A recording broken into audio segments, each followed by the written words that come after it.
ما به شما استفاده کنندگان عزیز پروتون الیک همکنون با همدیگه به آموزش های دکترینمون ادامه میدیم.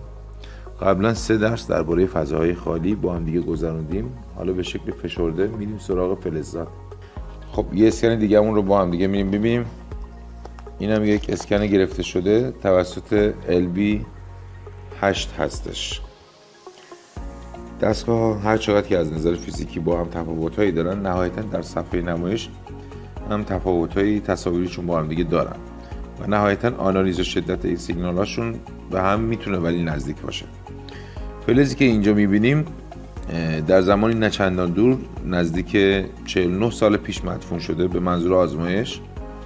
خیلی سال پیش دفن شده ولی فقط زمان مورد نیاز برای تشکیل فاز الکترومغناطیسی از روش نگذشته.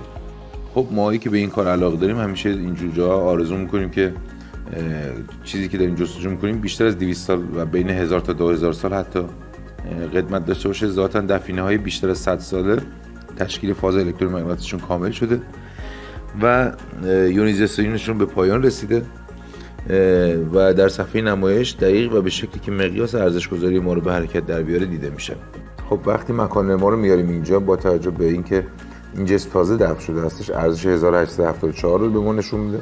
در دستگاه‌های تک سنسور یا با سنسور زیاد از روی لیستی که همراه دستگاه هستش معنی ارزش‌هایی که مقیاس نشون میده رو میتونیم ببینیم و بفهمیم و بدونیم که چه چیزی رو داره نشون میده. اینجا دستگاهمون یک دستگاه خیلی حساس هستش، در ارزش بیش از 20000 نهایتا به ما وجود مس و برنز و نقره و طلا رو نشون میده. ارزش ما اینجا حدود 2000 هستش که با توجه به این فقط با توجه به شکل ژئومتریک داره به ما نشون میده که یک دفینه جدید و دفن شده در زمانهای نزدیک اینجا داریم ما میبینیم.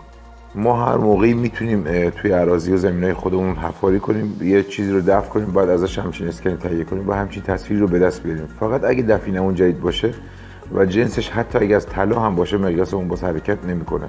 این حرکت نکردن دلیلش کامل نبودن فاز الکترومغناطیس و یونیزه نشدنش هستش که باعث میشه ما این رو نتونیم روی مقیاس ارزش اون ببینیم.